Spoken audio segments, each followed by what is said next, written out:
morning, students. In previous class, we were discussing about the outbreak of the revolution first. हमने क्या देखा था last class में? The outbreak of the revolution first देखा था, जिसमें हमने देखा था कि किस तरीके से आउटब्रेक हुआ था रिवॉल्यूशन का. ठीक है, किस तरीके से थर्ड एस्टेट के जो लोग थे वो अपनी डिमांड्स को कर रहे थे कि हमें भी इक्वालिटी मिलनी चाहिए. तो सोसाइटी की उस समय क्या कंडीशन थी, आज हम देखते हैं इस वाली क्लास में. ठीक है, while the National Assembly was busy in drafting a constitution, जब नेशनल असेंबली के जो लोग थे थर्ड एस्टेट वाले, वो बिजी थे किस में, ड्राफ्टिंग अ कॉन्स्टिट्यूशन लिखने में. ठीक है, तो friends was in turmoil. Turmoil में होता है कि जब हमारी कंट्री क्या नहीं होती, स्टेबल नहीं होती. इस मीन्स क्या आ जाती है, डिस्टर्बेंस क्रिएट हो जाती है. तो फ्रांस में क्या हो गई थी, डिस्टर्बेंस क्रिएट हो गई थी.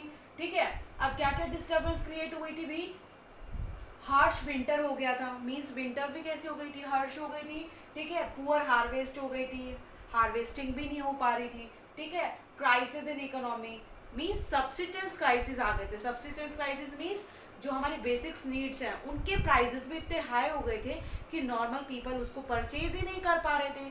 तो जो हमारी बेसिक गुड्स हैं उनके प्राइजेस भी इतने हाई हो गए थे कि नॉर्मल पीपल अपनी नीड्स को क्या नहीं कर पा रहे थे, फुलफिल नहीं कर पा रहे थे. तो इकोनॉमी में क्या क्रिएट हो गए थे, सब्सिस्टेंस क्राइसिस. ठीक है, तो किंग ऑर्डर ट्रूप्स. किंग ने क्या ऑर्डर कर दिया कि भाई इकोनॉमी में क्राइसिस आ गए हैं, अब लोग क्या हो गए, मुझसे डिसएग्री हो जाएंगे. ठीक है, तो किंग ने क्या ऑर्डर कर दिया, किंग ऑर्डर ट्रूप्स. किंग ने क्या कर दिया, अपने सोल्जर्स को बोल दिया कि आप लोग जाओ, क्या पता लोग इतने अनहैप्पी हो रहे हैं मुझसे, क्या पता वो मेरे साथ कुछ गलत ना कर दें. ठीक है, तो किंग ने ऑर्डर कर दिया, किंग ऑर्डर ट्रूप्स. ठीक है, नेक्स्ट क्या हुआ, agitated crowd stormed and destroyed the Bastille fort. जो गुस्साए लोग थे उन्होंने सोचा कि ये जो किंग ने अपनी ट्रूप्स को जो ऑर्डर दे दिए हैं सोल्जर को, हो सकता है वो हम पर कुछ हमला करने आ रहे हो. क्या पता हमने थर्ड एस्टेट वाले लोगों ने क्या कर दिया, इक्वालिटी की डिमांड कर दी. तो हो सकता है लोग ये जो किंग ने ऑर्डर इसलिए तो नहीं दे दिए, कहीं इसलिए तो सोल्जर नहीं आ रहे. तो उन्होंने क्या किया कि जो किंग की पावरफुल जो प्लेस था उसी को ही क्या कर दिया, डिस्ट्रॉय कर दिया. और बेस्टाइल फोर्ट पर लोगों ने इसीलिए ही क्यों किया था, बेस्टाइल फोर्ट को डिस्ट्रॉय क्यों किया था, क्योंकि लोग सोच रहे थे कि कहीं राजा हमें कुछ कहे ना, और हमें कहीं जो उन्होंने जो ट्रूप्स आ गए, जो सोल्जर आ गए, वो हमें परेशान ना करें और हमें कुछ ना कहें. इसलिए उन्होंने पहले से ही जो उनकी बेस्टाइल फोर्ट थी उसको पूरी तरीके से क्या कर दिया था, डिस्ट्रॉय कर दिया था. ठीक है, अब क्या हुआ था, अटैक ऑन चेटवेक्स. अब चेटवेक्स भी एक जो किंग का एक बहुत ही बड़ा पैलेस था, उसको भी पूरी तरीके से लोगों ने क्या कर दिया, थर्ड एस्टेट वाले लोग थे वो पूरी तरीके से अनहैप्पी हो रहे थे किंग से, क्योंकि किंग क्या कर रहे थे, उनकी बातों को मान ही नहीं रहे थे. तो उन्होंने चेटवेक्स जो एक है अटैक कर दिया. उस पर भी एक पैलेस था राजा का, उस पर भी क्या कर दिया, अटैक कर दिया. Peasant feared about the action of the manner. अब पीजेंट क्या थे, वो मैनर कौन होते हैं, मैनर बहुत बड़े बड़े फार्मर्स थे जिनके पास लैंड के बहुत बड़े बड़े पीस होते थे ना, वो कौन होते थे, मैनर होते थे. तो लोगों को लग रहा था कि कहीं ये जो पीजेंट है वो हमारे साथ कुछ गलत ना कर दे. Peasant feared about the action of manor, क्योंकि राजा को हमने क्या कर दिया, हमने राजा के साथ बहुत सारा मिसबिहेव कर दिया, बेस्टाइल फोर्ट पूरी तरीके से डिस्ट्रॉय कर दी. हम लोग क्या कर रहे थे, थर्ड एस्टेट वाले इक्वालिटी की डिमांड कर रहे थे. तो उन्होंने क्या किया फिर, peasant feared about the action of manor, क्योंकि पीजेंट जो थे वो क्या हो रहे थे, मैनर के एक्शन से फियर्ड हो रहे थे, डर रहे थे. इसलिए उन्होंने अटैक ऑन चेटवेक्स जो था उस पर भी क्या कर दिया, अटैक कर दिया, जो राजा का एक पैलेस था बहुत ही सुंदर. ठीक है, अब क्या हुआ भाई, इतनी सारी चीजें हो गई तो क्या हुआ कंट्री में, whole country was in the mood of revolt.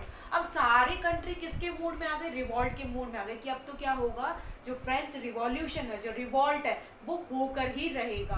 ठीक है, तो सारी कंट्री में क्या बन गया था कि अब तो जो हमारी फ्रेंच में जो रिवॉल्यूशन होना है वो होकर ही रहेगा. ठीक है, फिर क्या हुआ, लुइस 16 रिकॉग्नाइज नेशनल असेंबली. अब जब लुइस 16 को लगा भाई लोग इतना नाखुश हो रहे हैं, कोई चेटवर्क्स पे क्या कर रहा है, डिस्ट्रॉय कर रहा है, कोई मेरी बेस्टाइल वोट को कर रहा है, कोई मुझसे थर्ड एस्टेट वाले वैसे ही नाखुश है क्योंकि मैंने वैसे ही डिस्क्रिमिनेशन कर रखा है, क्योंकि उनको इक्वालिटी नहीं थी, फर्स्ट और सेकेंड स्टेट वालों की तरह उनको इक्वालिटी नहीं दिया जा रही थी, उनको ही टैक्सेस पे करने पड़ रहे थे और उन्हीं को ही इक्वल पार्टिसिपेशन की वोटिंग राइट्स नहीं मिल रहे थे।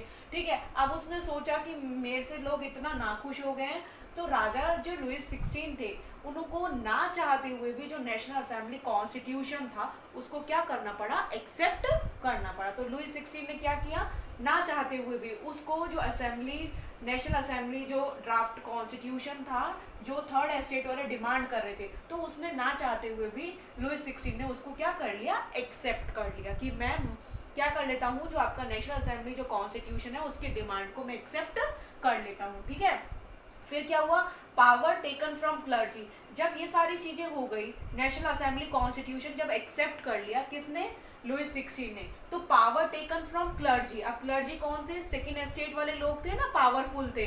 ठीक है, तो राजा ने क्या किया, फिर उनसे पावर वापस ले ली, क्योंकि क्या करना था, अब सारे ही हमारे कंट्री में इक्वलिटी लानी थी ना, और सबको इक्वल वोटिंग राइट देने थे।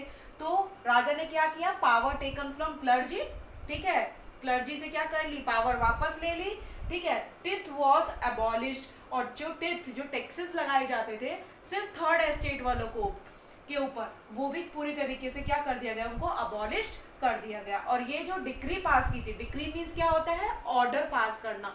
जो राजा ने ये ऑर्डर पास किया था वो कब किया था, 4 अगस्त को। ठीक है, तो राजा ने ये ऑर्डर पास किया कि अब जो टिथ, जो टैक्स लगाया जाता था उनके ऊपर, थर्ड एस्टेट वाले के ऊपर, उसको भी पूरी तरीके से हम लोग क्या कर रहे हैं, अबॉलिश कर रहे हैं। और जो क्लर्जी, जिनके पास लैंड के बहुत बड़े बड़े पीस होते थे, उनसे हम वो लैंड वापस ले रहे हैं और उस लैंड के पीसेस को हम सब में क्या कर देंगे, डिवाइड कर देंगे, और पूरी तरीके से अब कंट्री में क्या आ जाएगी, इक्वालिटी आ जाएगी। ठीक है, तो किस तरीके से हमने देखा कि जो outbreak of the revolution second हुआ था वो किसका था, फ्रेंच रिवॉल्यूशन का ही तो पार्ट है। जो भी मैं वीडियोस आपको बनाती हूँ तो वो ये नहीं कि आज में उसका जो कनेक्शन है वो सिर्फ आज के वीडियोस है, वो जो हमारे लास्ट जो प्रीवियस वीडियो हमने कवर की हैं उनसे भी उनका लिंक होता है। तो सब में आपस में सारी चीज़ें क्या होती है, लिंक। तो आपको लिंक करना है सारी चीज़ों को और अच्छे से समझने की कोशिश करनी है। ठीक है, फिर उसके बाद क्या हुआ, फ्रेंच बिकम कॉन्स्टिट्यूशन मोनार्की। तो फिर जब कॉन्स्टिट्यूशन हमारा जो हमारे लुइस 16 थे उन्होंने नेशनल असेंबली की जो कॉन्स्टिट्यूशन है उसको एक्सेप्ट कर लिया, तो उसके बाद क्या हुआ, French become a constitution monarchy. French क्या बन गया, कॉन्स्टिट्यूशन मोनार्की बन गया। इट मीन्स मोनार्की तो था, मोनार्की में क्या होते थे, किंग और क्वीन होते थे ना, लेकिन अब जो किंग है उसको किस पर वर्क करना होगा, कॉन्स्टिट्यूशन पर। अब किंग फ्री नहीं है, अब किंग को किसके अंडर में वर्क करना होगा, किसके साथ उसको सारे डिसीजन लेने होंगे, कॉन्स्टिट्यूशन के साथ। ठीक है, क्या हुआ, national assembly completed draft of constitution in 1791। क्या हुआ, जो हमारी ये ड्राफ्टिंग कॉन्स्टिट्यूशन जब मेक हो रहा था तो इसको 2 इयर्स लग गए थे। हमने लड़ाई कब करी थी, जुलाई 1789 में हमने बात की थी ना, तो इसको बनते बनते कितना टाइम हो गया, 2 इयर्स लगे थे। तो ये बनकर जो नेशनल असेंबली कॉन्स्टिट्यूशन है वो बनकर रेडी कब हुआ था, 1791 में। ठीक है, limited the power of monarch. तो इसने क्या कर दिया था, जब ये कॉन्स्टिट्यूशन बनकर रेडी हो गया था और इसे लुइस 16 ने जब एक्सेप्ट कर लिया था, तो उसके बाद क्या हुआ था, limited the power of monarch. जो मोनार्क की जो पावर है उसको उसने क्या कर दिया था, लिमिटेड कर दिया था। किसने, नेशनल असेंबली कॉन्स्टिट्यूशन ने मोनार्क की जो पावर है उसको क्या कर दी थी, उस पर क्या लगा दी थी, लिमिटेशंस लगा दी थी कि अब जो मोनार्क है, किंग है, अब वो फ्री नहीं है कि अपनी वो पावर को फ्रीली यूज नहीं कर सकता है। अब कॉन्स्टिट्यूशन ने उस पर क्या लगा दी थी, लिमिटेशन लगा दी थी। कैसे, separation of power. Separation of power हमने पढ़ा था ना, फिलोसफर्स आए थे, कौन से फिलोसफर थे आप मुझे बताएंगे। ठीक है, जिस फिलोसफर ने बोला था कि पावर को क्या कर देना चाहिए, स्प्रेड कर देना चाहिए, कि किंग के पास ही सारी पावर नहीं है, ये नहीं किंग जुडिशरी बन गए, किंग एग्जीक्यूटिव बन गए, और किंग क्या बन गए आपके, किंग लेजिस्लेचर भी बन गए, वो सारे वर्क नहीं कर सकते। अब हमको इन सारे तीनों की पावर को क्या करना होगा, डिवाइड करना होगा। फिर सेपरेशन ऑफ पावर हो गया कि जो वो मोनार्की जो पावर थी वो इन तीनों में क्या हो गई, डिवाइड हो गई। अब किंग ही सब कुछ नहीं है, अब लुइस 16 ही सब कुछ नहीं रहे, अब लुइस 16 की पावर को जुडिशरी, एग्जीक्यूटिव और लेजिस्लेचर में क्या कर दिया गया, डिवाइड कर दिया गया। कैसे, इस पार्ट को समझने से पहले हम ये वाला पार्ट देख लेते हैं कि क्या है। ठीक है, अब जब मोनार्की कॉन्स्टिट्यूशन मोनार्की आया था, जब नेशनल असेंबली कॉन्स्टिट्यूशन बना था, तब हमने अपने सिटीजन को 2 पार्ट्स में डिवाइड कर दिया था। 1 मार्क में जनरली ये क्वेश्चन पूछ लिया जाता है, व्हाट इज एक्टिव सिटीजन और व्हाट इज पैसिव सिटीजन। तो क्या थे एक्टिव सिटीजन और पैसिव सिटीजन, क्या थे भाई, मैन अबव 25 ईयर्स, वो मैन जो 25 ईयर्स से अबव है, who pay taxes equal at least 3 days of labourers wage, जो अपनी सैलरी का 3 day वेजेस जो है बनता है उनका, वो एज अ टैक्स के फॉर्म में क्या कर रहे हैं, पे कर रहे हैं। एंटाइटल्ड टू वोट, वो लोग क्या है, वोट देने के लिए एंटाइटल्ड हैं। ठीक है, कि मीन्स उन्हीं लोगों को राइट है जो 25 ईयर से अबव है मैन, लेकिन राइट भी किसको था, सिर्फ मैन को। ठीक है, वुमेन को नहीं, किसको था, मैन को। ठीक है, 25 ईयर से अबव है और जो अपनी 3 days की सैलरी एज अ टैक्स पे कर रहे हैं, वो लोगों को वोटिंग राइट था। तो वो क्या हो गए, हमारे एक्टिव सिटीजन हो गए। और पैसिव सिटीजन कौन थे, रिमेनिंग मैन एंड वुमेन, जो बचे हुए मैन एंड वुमेन थे ना, कि मीन्स जो 25 ईयर से अबव भी हैं, ठीक है, लेकिन जो 3 days की सैलरी पे नहीं कर पा रहे, या 25 ईयर से नीचे जो भी हैं लोग, या वुमेन को तो राइट था ही नहीं, तो हम ये भी बोल सकते हैं कि रिमेनिंग मैन एंड वुमेन। तो वो कौन थे हमारे, those were the passive citizen, जिनको वोटिंग राइट नहीं था। ठीक है, उसके बाद क्या हुआ था, declaration of rights of man and citizen की डिक्लेरेशन हो गया था। जब ये हमारा नेशनल कॉन्स्टिट्यूशन बनकर रेडी हो गया था, तब क्या किया था, मैन और सिटीजन, जो भी हमारे सिटीजन थे, उनके राइट्स, जो हमारे राइट्स होते हैं ना, उनको क्या कर दिया गया था, डिक्लेयर कर दिया था कॉन्स्टिट्यूशन में। लाइक राइट टू वोट, ठीक है, राइट टू स्पीक, तो ये क्या थे, हमारे राइट्स थे ना, तो इनको क्या कर दिया गया था, डिक्लेयर कर दिया गया था। और राइट्स कैसे थे, natural and inalienable means elements means ऐसे इनएलिनेबल राइट्स, वो राइट्स से जो हमसे कोई भी छुड़ा नहीं सकता। जैसे आज मैंने बर्थ ले लिया, तो ये थोड़ी ना मुझे कोई, मैंने अगर बर्थ ले लिया तो मुझे अब राइट ही नहीं है जीने का, राइट है ना। तो वो कैसे राइट है हमारे, natural and inalienable right. Inalienable right means जो हमसे जो राइट कोई भी नहीं ले सकता। तो वो राइट्स भी कॉन्स्टिट्यूशन में क्या कर दिए गए थे, डिक्लेयर कर दिए गए थे। राइट्स कैसे थे, नेचुरल एंड इनएलिनेबल राइट्स। ओके, ठीक है। अब पावर को कैसे सेपरेट किया था, अब हमने बताया कि 2 टाइप के सिटीजन थे, एक तो एक्टिव सिटीजन थे और दूसरे कौन से थे, पैसिव सिटीजन थे। अब एक्टिव सिटीजन को क्या था, वोटिंग पावर थी, ठीक है, क्योंकि इनको क्या था, वोटिंग राइट था, ठीक है। अब इनको वोटिंग पावर तो थी, अब इनमें भी ये बहुत सारे लोग थे जो क्या कर रहे थे, 3 days का जो अपना क्या कर रहे थे, पे कर रहे थे, जो 3 days के, इसमें भी ये क्या थे, 4 मिलियन पीपल थे। कितने थे, 4 मिलियन पीपल थे, जिनको क्या थी, वोटिंग पावर थी, ठीक है, कि जो क्या कर रहे थे, 3 days का जो लेबरर्स थे एज अ टैक्स उसको पे कर रहे थे। इसमें 4 मिलियन पीपल थे, ठीक है। लेकिन इसमें से भी वो चुने गए ऊपर जो सबसे ज्यादा टैक्स पे कर रहे थे, उसमें कौन से कितने थे, 50,000 मैन थे, ठीक है।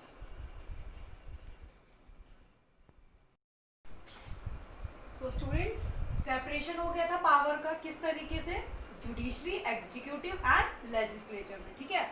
मैंने आपको बताया था 2 टाइप के सिटीजन थे, active citizen and passive citizen, ठीक है। एक्टिव सिटीजन कौन थे, those who have voting power, okay, जिनको क्या था, वोटिंग पावर था। एंड पैसिव सिटीजन वर दो citizen those who do not have the power of voting right, okay, ठीक है। अब एक्टिव सिटीजन ने क्या किया, वोटिंग पावर थी इनको, ठीक है। अब इन्होंने क्या किया, इलेक्टोरल्स को क्या किया, चूज किया, ठीक है। अभी इलेक्टोरल्स कितने हो गए, 50,000 मैन थे जिन्होंने इलेक्टोरल्स को क्या किया, चूज किया। अब इलेक्टोरल्स ने क्या किया, नेशनल असेंबली कॉन्स्टिट्यूशन बनाया, ठीक है। अब वो कितने मेंबर चूज किए गए, 745 मेंबर्स, ठीक है। 745 मेंबर्स ने नेशनल असेंबली कॉन्स्टिट्यूशन बनाया। अब जो नेशनल असेंबली कॉन्स्टिट्यूशन के जो मेंबर्स थे ना, वो 745 हो गए। देखो यहाँ कितने थे, 4 बिलियन में से कितने आ गए, जो जो बहुत ज़्यादा टैक्सेस पे कर रहे थे वो हो गए 50,000। अब इन 50,000 में से नेशनल असेंबली कॉन्स्टिट्यूशन के मेंबर कितने हो गए 745। तो यही क्या करेंगे लेजिस्लेचर, इट मीन्स जो हमारे रूल्स और रेगुलेशन को फॉलो नहीं करेगा तो जो नेशनल असेंबली कॉन्स्टिट्यूशन के जो मेंबर्स हैं उनको राइट था कि वो क्या कर सकते हैं, उनको पनिश भी कर सकते हैं। ठीक है, अब इस 745 मेंबर्स में से कुछ जो मेंबर्स थे वो क्या बना दिए गए, मिनिस्टर्स बना दिए गए। ठीक है, अब मिनिस्टर को भी पावर थी कि वो क्या कर सकते थे, नेशनल असेंबली कॉन्स्टिट्यूशन के जो मेंबर्स थे उनकी हेल्प कर सकते थे, देखते थे कि कौन वर्क सही से कर रहा है या नहीं कर रहा, मिनिस्टर्स हो गए। ठीक है, अब किंग क्या थे, किंग एग्जीक्यूटिव थे जो इन दोनों के बीच में वर्क करते थे, किंग एग्जीक्यूट करा रहे थे इन दोनों को। ठीक है, और किंग को क्या पावर थी, वीटो पावर थी। वीटो पावर मीन्स वो पावर होती है जैसे कि किंग को, वैसे तो सारे राइट किसके थे, नेशनल असेंबली कॉन्स्टिट्यूशन जो थे उनके मेंबर को ही थे, लेकिन कुछ राइट थोड़े थोड़े किसको दिए हुए थे, किंग को भी। वीटो पावर मीन्स कि अगर किंग को लगता है कि ये सही है या फिर गलत है तो उसके लिए भी जो किंग थे वो लेजिस्लेचर को बोल सकते थे कि ये चीज़ सही है या नहीं है। ठीक है, तो उनको भी पावर थी। ठीक है, तो वीटो पावर थी किसको, किंग को। ठीक है, तो एग्जीक्यूट कौन करा रहा था, किंग। फिर क्या थे, जुडिशरी। जुडिशरी में कौन थे, जज, और जज भी कौन बन रहे थे, एक्टिव जो सिटीजन थे जिनको क्या था, वोटिंग पावर था, वो क्या बन गए थे, जज बन गए। तो इस तरीके से जो सेपरेशन था पावर का वो जुडिशरी, एग्जीक्यूटिव और लेजिस्लेचर के बीच में सारी चीजें क्या कर दी गई थी, डिवाइड कर दी गई थी। ठीक है, अब पूरी पावर किसकी नहीं थी, सिर्फ किंग की नहीं थी। किंग ने अपनी पावर को क्या कर दिया था, जब नेशनल असेंबली कॉन्स्टिट्यूशन आया तो उसने अपनी पावर को क्या कर दिया, जुडिशरी, एग्जीक्यूटिव और लेजिस्लेचर के बीच में क्या कर दिया, डिवाइड कर दिया। So students, I hope today lecture clear. ठीक है, students, we will continue a new topic in our next class. Thank you, have a nice day, prepare notes very carefully and send me your homework time to time. Okay.